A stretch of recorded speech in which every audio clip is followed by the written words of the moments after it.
Meet the GTAm, a car born out of an Alfa Romeo skunkworks project that takes the Giulia Quadrifoglio and turns it up to 11. So extreme in every way that engineers decided to give it an in-house nickname. They called it Il Mostro, the monster.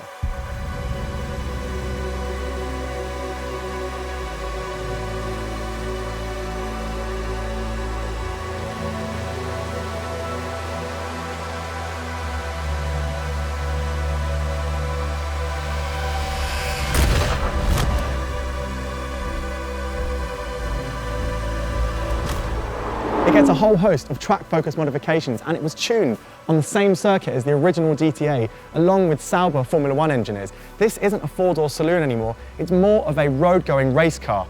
And you might be asking, why are we in Wales to test said car? Well, as they say, if it can work on a British B-road, it can work absolutely anywhere.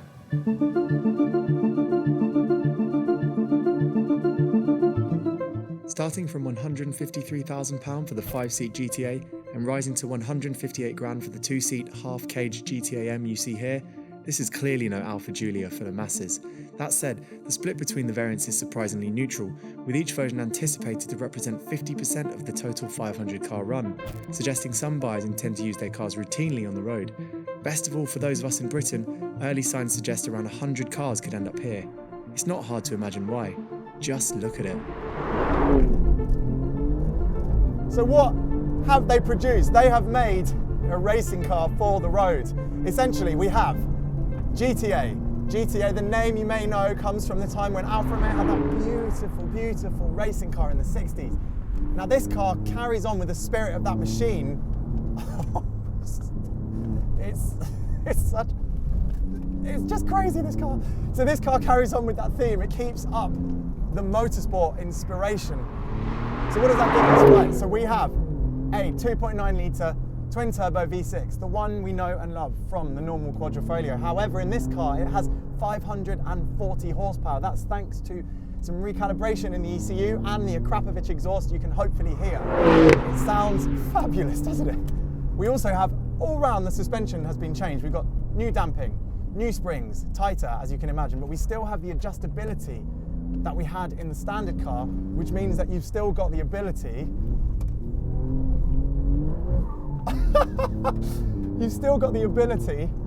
to lower the suspension to a softer setting but have everything else in the fastest mode. But on these bumpy B roads in Wales, I've got it in race because it needs to be tensed and stiff to stop the bottom of the car dragging along. And also, there are some places where you can get slightly airborne, and having the damping just that bit tighter just makes the car feel slightly more able to deal with them. You really can sense the changes compared to the normal saloon, because with that tighter bushing, there's just this added sense of urgency to the front end, and that front end of the Quadrifoglio was always urgent. It was one of the car's strong points.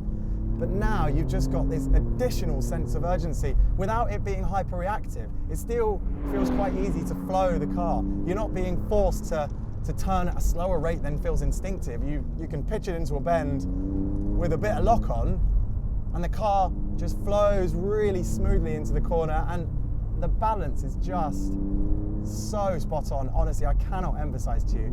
The front tires are 20 mil narrower than the back tires, and you sense it because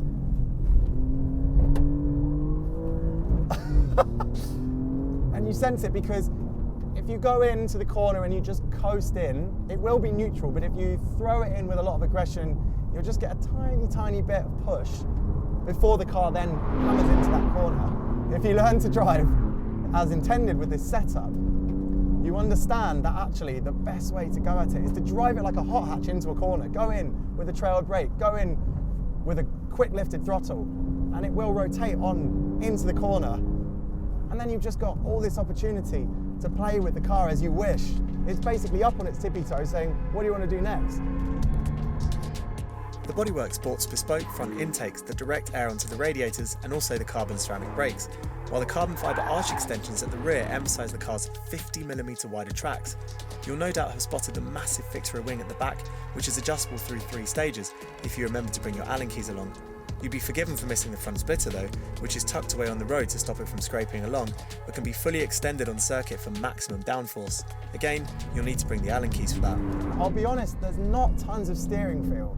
And actually, it's almost, you're reading through the chassis because you are bolted obviously to these seats essentially thanks to the harnesses. And obviously that means you're left to read the chassis through the seat of your pants, but there's loads of information to soak up. And it actually means that within 2 seconds, I had all of the ESP systems off, had it in race mode, and you can just dance this car about. It honestly is just so confidence inspiring. And the carbon ceramic brakes are just mega. They stop this thing on a 50p coin. It's honestly, you can approach any bend at any nominated speed and you are just brimming with confidence that if you find yourself coming up to a corner that's tighter than you expected, just step on the anchors. And because it's got that positive front end, it won't suddenly then just scuttle into understeer. It will just rotate in and you'll just get the apex as you intended and look like a superstar while you're doing it. The car's also been on a serious diet, with carbon fibre used for the bonnet, wings and boot, as well as the bumpers, bucket seats and drive shaft, while the wheels are lighter with a centre lock and 20-inch diameter. In total, Alfa has pulled 100 kilos from the Giulia's curb weight, bringing the GTA down to 1,520 kilograms, although interestingly, that figure is the same for both variants, presumably because the extra aero pieces and half cage of the GTAm make up for the lack of rear bench. No matter the guys, the GTA is a tremendously quick car. 62 miles per hour comes in just 3.6 seconds. That's in a rear-drive, 4-door saloon. It gives you all of the sensations then, and all of the excitement of a proper track car for the road, but the interior still has an infotainment system. You still have air conditioning. You still have, your full digital radio, the digital display ahead. You can still get comfortable in this thing and cruise around, have it set to the softest modes. It will even quieten down quite a lot.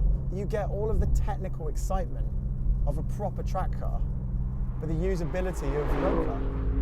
It's a lot of money to spend on an Alfa Romeo saloon. But if you have the cash, if you've got deep pockets, if you've got a multi-car garage, or if you just want something that will guarantee to put a smile on your face and work with you through every corner you throw at it, honestly, you don't feel like you're being shortchanged in this at all. I could drive this all day, honestly. Harry, our videographer, told me I have 30 minutes of battery in this for the cameras, but God, I might just keep going all day. So you probably won't be surprised to hear that I think the skunkworks dream turned production car is utterly mesmerising. Yes, you could buy a used Giulia Quadrifoglio on PistonHeads' classifieds for under £40,000, about a quarter of the GTA's price, but that's beside the point. This is the ultimate Italian super saloon in unfiltered form, at a time when Alfa Romeo's future looks set to adopt electrification at an accelerated rate. It feels only right that the GTA name has been called upon again to help us bow out of this internal combustion era. Yep, there's no question about it, we're really going to miss this stuff when it's gone.